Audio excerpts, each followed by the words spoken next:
好，我们来念一下这个第5周周一的这个晨星的这个英文版啊。Week 5, Day 1, Morning Nourishment.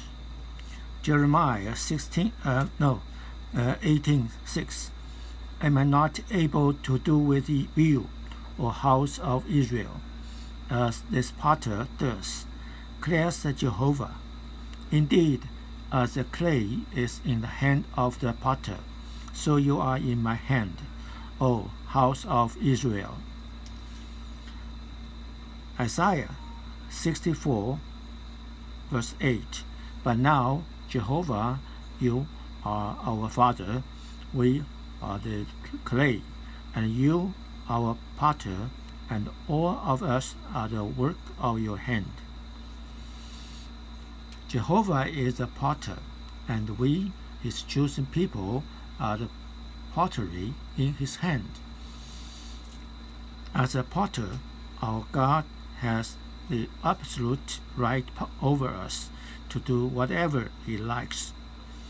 This thought is found not only in Jeremiah 18 through 20, but also in Romans 9. I believe that Paul was considering these chapters of Jeremiah as he was writing Romans 9 concerning God's sovereignty in his selection.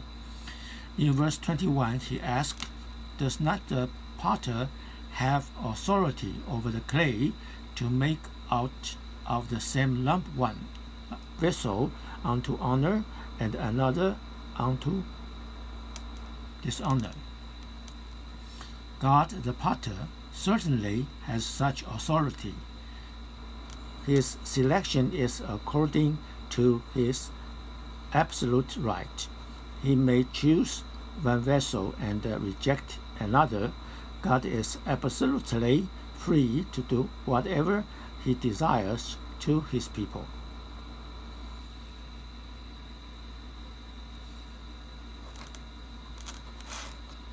Today's reading. Jehovah told Jeremiah to go down to the potter's house. Jeremiah saw that the potter was working and reworking the pottery at his will into another vessel, as it seemed good for him to make. This indicates that the potter has a full right to do whatever he desires with the clay. Jehovah was the sovereign potter, as the sovereign potter is able to do with the house of Israel, as the clay in his hand in changeable ways according to Israel's condition. This word to Israel was also a word to the prophet, a word that would clear up his concept. Jehovah seemed to be saying to Jeremiah, "Do not hinder me from doing whatever I will do with the house of Israel. Israel is clay in my hand, and I deal with them in changeable ways, depending on their condition. I can punish them or exalt them." God not only has glory, honor, and majesty, he also has sovereignty. Sovereignty indicates God's unlimited authority and power. God's position is also unlimited. We are not able to say how high is God's position. Likewise, we cannot measure God's glory and majesty.